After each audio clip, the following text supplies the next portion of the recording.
aktuálně, pane premiére? Jo, velice dobře, já jsem... Dneska máme pondělí, 2. srpna, brzo ráno. Tak ano, tak my samozřejmě máme dostatek vakcín, které i teď vlastně se zdáváme našich závazků. Slováci si vemou místo nás 780 000. Zúčastněme se toho programu na darování vakcín a na druhé straně velice populární vakcína je Janssen, kde teď se snažíme získat víc, protože jsme dostali jenom v podstatě teď, jak jsme otevřeli ty centra bez registrace, tak je to velký hit a v srpnu jsme měli dostat 200 000 Janssena, dostaneme možná 90 000.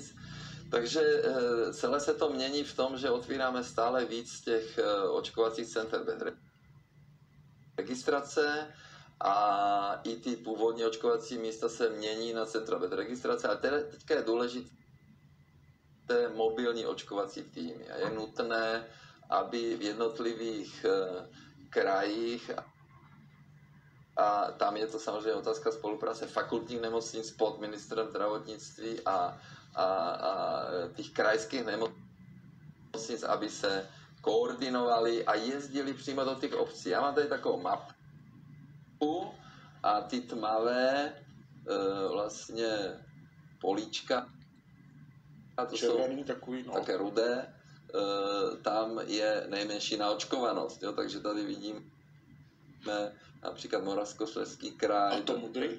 Prosím? A to modrý? Modrý jsou nejlepší, tam je víc než 83%, jo, ty modrý.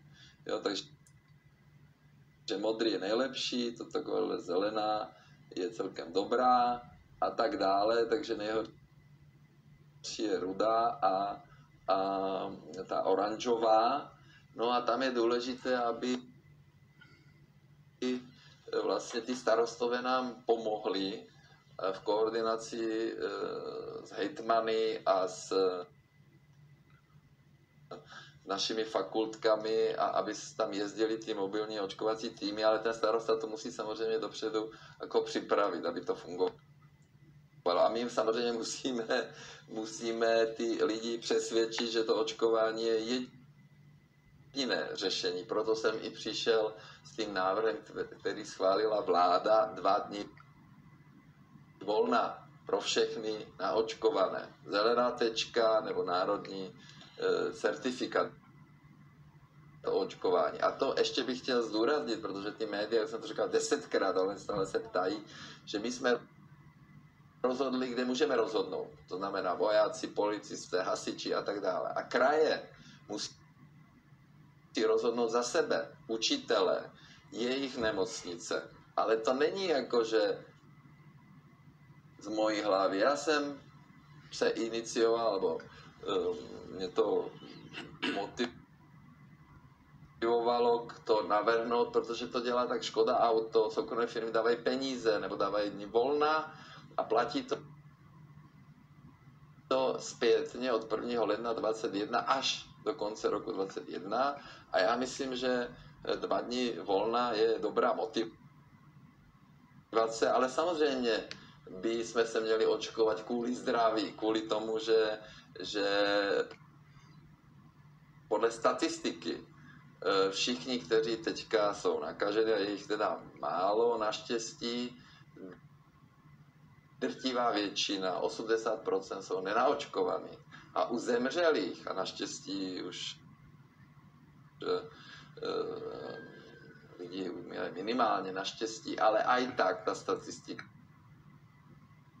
jasně říká, že až 94% všech bohužel zemřelých byli nenaočkovaní. Takže očkování funguje, je to jasné. My máme teďka tu pozitivní motivaci, přesvědčujeme mobilní týmy, očkovací registrace. Děláme všechno proto, aby jsme lidi přesvědčili, že je to výhoda, že se nemusí testovat. Ano, a pro děti taky návrat do škol to bude stejné. To znamená, že naočkované se nemusí testovat, jo? To znamená, že testovat budeme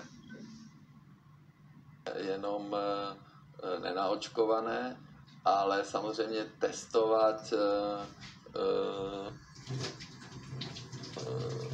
nosení roušek ve školách budou jedině ty, kteří se nenaočkovali a netestovali. To znamená, ty, kteří se odmítnou testovat nebo nejsou naočkovaní, tak ty by měli nosit roušky a to jsou ty opatření, které připravuje ministerstvo zdravotnictví. A řekněte mi už konečně, pane premiére, jaké je to aktuální číslo? Vím, že to bylo v pátek něco přes 10 milionů. Aktuální číslo. Už jsme na 11 třeba? Aktuální číslo, to je k 1.8. Jsme 10 363 749 a podle těch jednotlivých věkových kategorií, kategorie 80 plus je naočkovaná